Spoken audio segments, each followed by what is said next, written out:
be your God.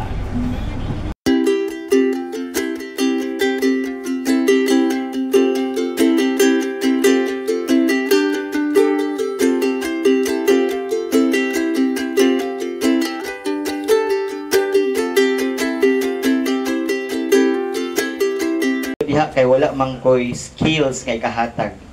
Diyan sa pagpangalaga sa simbahan, it is not important na kay kwarta o wala. Kay sa bisan unsa nga paagi kita man mamahimong maghihatagon sa simbahan.